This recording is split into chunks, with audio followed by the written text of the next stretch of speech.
two fight as one.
Excellent.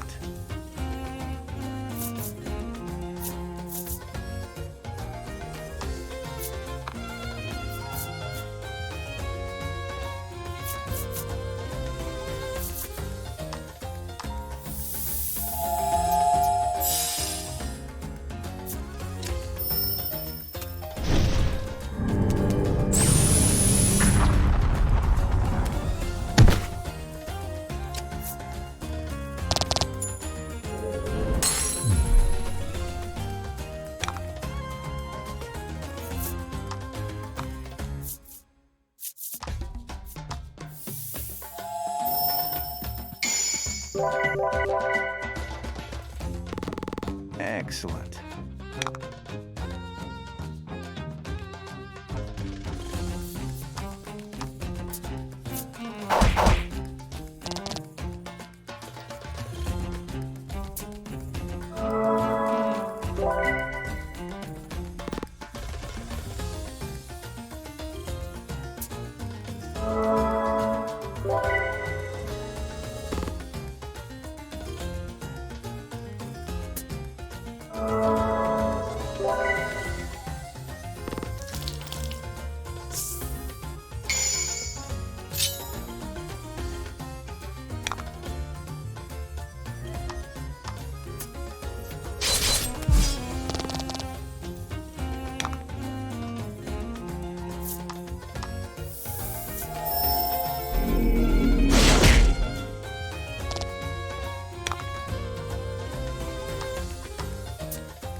Fortune favors the bold.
Magnificent.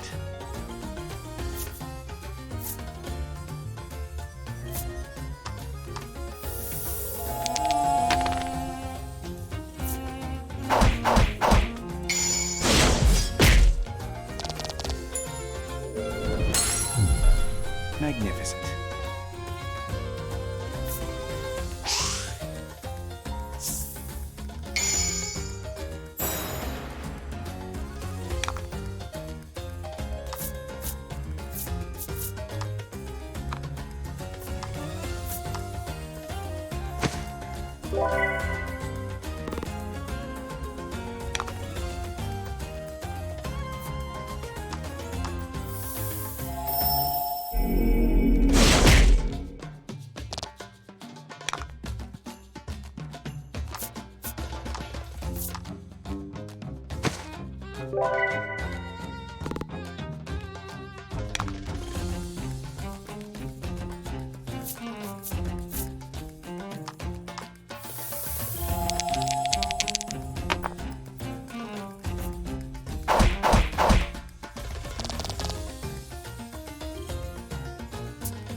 The sound of Blight's lightning attack rips through the rainy bog, striking the monster dead on.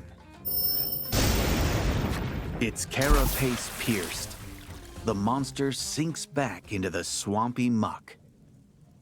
Stillness returns to the wetlands, and the patter of rain is audible once more. The Onyx Maiden takes the blue flower gently in hand. She explains that this flower is actually a medicinal herb called clockweed. Apparently, it is used to heal wounds, and is even said to turn back time for the human body, though the truth of that claim is uncertain. Sensing another monster fixing its gaze upon your party, you lead everyone back to the village. All the while, you find your attention drawn to the maiden's murmuring, drowned out though it is by the sound of the rain. This flower, buy more time.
He explains that everything is on sale, and he hopes you'll buy something. It seems he'll get in trouble with his boss if he brings back any goods unsold.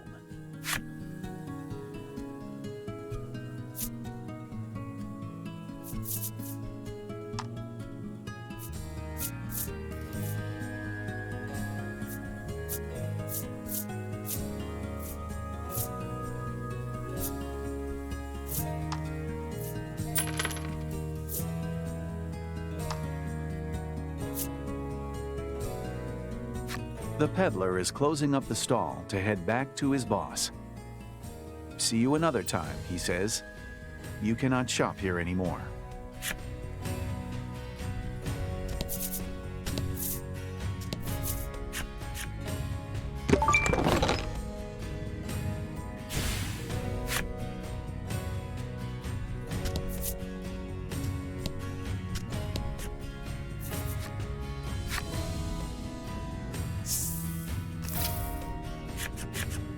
As you enter the village, a number of the locals rush your group, shouting, "Welcome back, dear Maiden."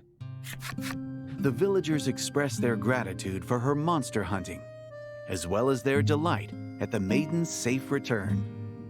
Queenie responds to each of them in turn. The Onyx Maiden, bringer of hope to the village, appears to be quite beloved by its people. Once the villagers are out of earshot, you once again ask the Onyx Maiden to borrow her maiden's relic. She is at a loss for a few moments, but then informs you that she has something she'd like to show you. She guides you to the Maiden's shrine.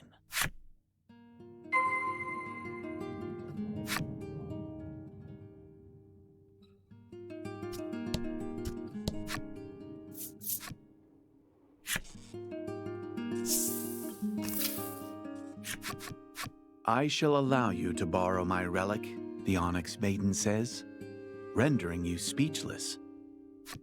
She continues on, revealing that she is actually trying to abandon her maidenly duty.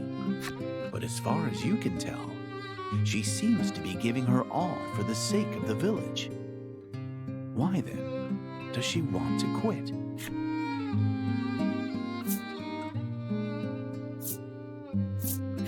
The ritual means the sacrifice of the maiden. Anybody would be afraid of it.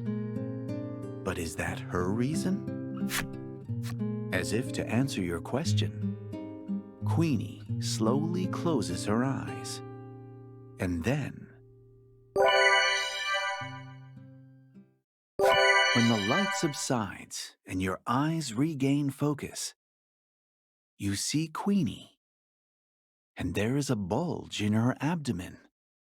The Onyx Maiden is pregnant.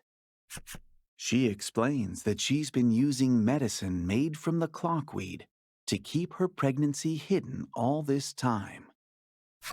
She has dedicated her life entirely to the protection of this island and performing the Maiden's ritual. But giving birth means her child, too, will be burdened with the same destiny of sacrifice.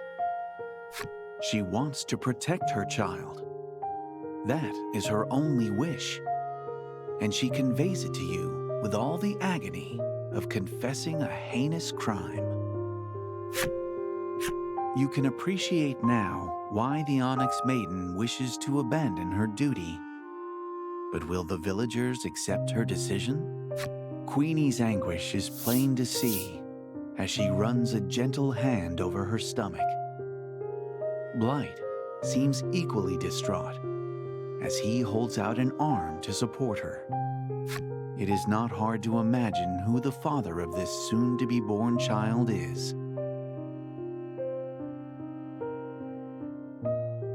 The anguished cries of the maiden, the last hope of a village facing oblivion, echo out in pain.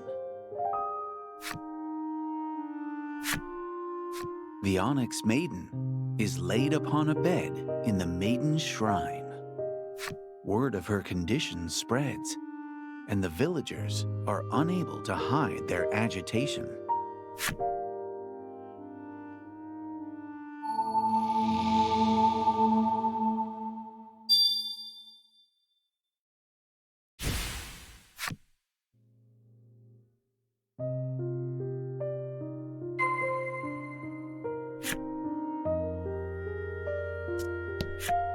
All this time you have spent crossing the islands, Laddie has desperately sought to become a maiden. But now, having heard that Queenie wishes to abandon her own duty, she seems conflicted.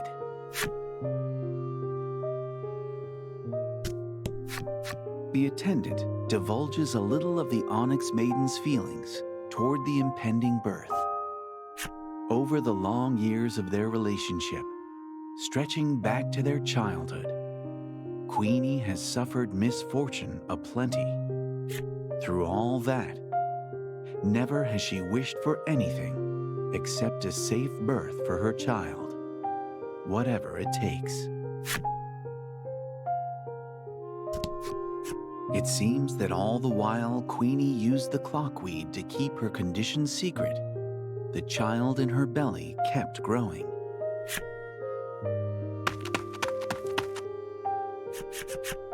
Suddenly, the door bursts open, and the village mayor enters the shrine, gasping for breath.